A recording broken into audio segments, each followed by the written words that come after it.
जराही साबुदाणा न शिजवता जरासुद्धा तेलकट न होणारा असे साबुदाण्याचे उपवासाचे पांढरे शुभ्र पापड आणि खुसखुशीत म्हणाल तर जिभेवर ठेवताच विरघळणारे. फक्त साबुदाणा आणि पाण्याचं माप बरोबर असलं तर पापड छानच होतात. आवाज तर ऐकलाच. नमस्कार मंडळी, मी ज्योती. तर हा आपण जो नेहमी साबुदाणा वापरतो खिचडीसाठी तोच साबुदाणा घेतला.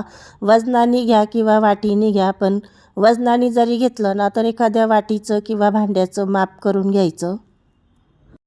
या पापडला आहे ना पाण्याचं प्रमाणसुद्धा बरोबरच पाहिजे. त्यासाठी आपण भांड्याने मोजून घेऊ. तर 1 ग्लास साबुदाणा मोजून घेतला आणि जसं आपण खिचडीला साबुदाणा धुवून घेतो तसं एका पाण्याने साबुदाणा धुवायचा. साबुदाणा धुवून पाणी सगळं काढून घेतलं. थोडंसं खाली तळाशी थोडं पाणी आहे शिल्लक, पण काही फरक पडत नाही. फक्त आपल्याला पाव इंच पाणी वर ठेवायचं.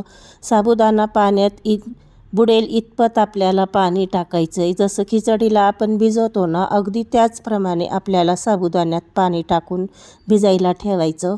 तर बघा इतकं पाणी टाकलं मी, पाव इंच वरती साबुदाणा बुडेल इतकं. आता सकाळचे 10:30 वाजलेत. तर कमीत कमी 5 तास भिजायला पाहिजे आणि त्यापेक्षाही जास्त भिजला तर खूपच चांगलं आहे, पण कमीत कमी 5 तास. तर मी बघा सकाळी 10:30 वाजता साबुदाणा भिजायला टाकला आणि आता रात्रीचे 10 वाजले. झोपण्या अगोदर 10 वाजता मी साबुदाणा उघडून बघितला आणि छान भिजला. तर त्याला चमच्याने पूर्ण असं मोकळा मोकळा करून घेतला. त्यात एकसुद्धा गाठगिठोडी अजिबात नाही पाहिजे. हाताने असा मोकळा करून घेतला. तर बघा कसा मोत्यावानी साबुदाणा झालाय आपला. तर बघा आपला साबुदाणा किती छान भिजलाय. बोटाने दाबून दाखवते. जसं खिचडीला करतो ना एकदम तसंच साबुदाणा असा मोकळा मोकळा करून घेतला. जवळजवळ आपला साबुदाणा 7 ते 8 घंटे भिजला. तर आता एक मोठं पातेलं घेतलं आणि तोच ग्लास घेतला ज्या मापाने आपण साबुदाणा घेतला मोजून. जितका साबुदाणा घेतला ना 1 ग्लास, तर 1 ग्लासापेक्षा 6 ग्लास आपल्याला पाणी घ्यायचं. म्हणजे 1 ग्लास साबुदाण्याला 6 ग्लास पाणी घ्यायचं. तुम्ही जर 1 वाटी घेत असाल साबुदाणा तर 6 वाटी पाणी घ्या. 2 वाटी साबुदाणा घेत असेल तर 12 वाटी पाणी घ्या. तर मी 1 ग्लास साबुदाण्याला 6 ग्लास पाणी घेतलं. पाण्याला एकदम खळखळ अशी उकळी येऊ द्यायची आपल्याला. जोपर्यंत पाण्याला उकळी येत नाही तोपर्यंत पातेलं खाली घ्यायचं नाही. जेव्हा उकळी आली अशी की लगेच गॅस बंद करायचा आणि पातेलं खाली उतरून घ्यायचा. गॅस चालू असताना गॅसवरती पातेल्यात साबुदाणा टाकायचा नाही. पाणी उकळलं की गॅस बंद करून पातेलं खाली उतरून घ्यायचं आणि मग त्यात पूर्ण साबुदाणा ओतून द्यायचा आणि पट चमच्यानी हलवून थोडंसं साबुदाणा मिक्स करून घ्यायचा पाण्यात आणि पटकन त्याच्यावरती झाकण लावायचं. जास्त वेळ लावायचं नाही. पाणी जास्त थंड होऊ द्यायचं नाही. जास्त पाण्याची वाफ बाहेर जाऊ द्यायची नाही. पाण्याची वाफ आपल्याला साबुदाण्यातच ठेवायची. वाफेने काय होतं ना पापडाला छान चमक येते. वाफेचं पाणी तयार होऊन ते पुन्हा साबुदाण्यात पडतं. तर आता बघा सकाळचे 8:30 वाजले. रात्री आपण 10 वाजता गरम पाणी टाकून ठेवलं आणि आता सकाळचे 8 वाजले. वाफ पण किती छान जमा झाली आणि वाफेचं पाणीसुद्धा आपल्या साबुदाण्यात जमा झालं. वाफेचं पाणी जमा होऊन किती चमक आली आणि साबुदाणा एकदम आपला पारदर्शक असा तयार झाला. हे पाण्याचं माप अगदी बरोबर आहे. कुठंच कमी जास्त करायचं नाही आणि असं हलवून 3-4 चमचे घेऊन मिक्सरला बारीक करून घ्यायचं. यात आता आपल्याला पाणी वगैरे काहीच टाकायचं नाही. एकदम परफेक्ट माप असं झालेलं आहे पाण्याचं. तर आता ह्याला आहे ना मिक्सरला फिरवून घेतला साबुदाणा. एखादा साबुदाण्याचा दाणा जरी अख्खा राहिला तर तो आहे ना मिक्सरच्या भांड्याला चिटकून बसतो, पण त्या मिश्रणात तो काही मिक्स होत नाही. परत पुढच्या घाण्यात वाटल्या जातो आणि असं मिक्सरमधून काढल्यावर असं पीठ आपलं तयार होतं. तर हे पीठ आहे ना एकदम बरोबर आहे. असंच पीठ आपल्याला पाहिजे. चमच्याला मी एक बोटाने रेष ओढली तर बघा गॅप पडला. अजिबात रेष मिक्स होत नाही. याचा अर्थ एकदम बरोबर आहे आपलं पीठ. तर असं थोडं करून मिक्सरला फिरवून घेतलं. काय आहे ना, साबुदाणा चिकट असल्यामुळं आहे ना थोडा थोडा हाताला चिटकत राहतो.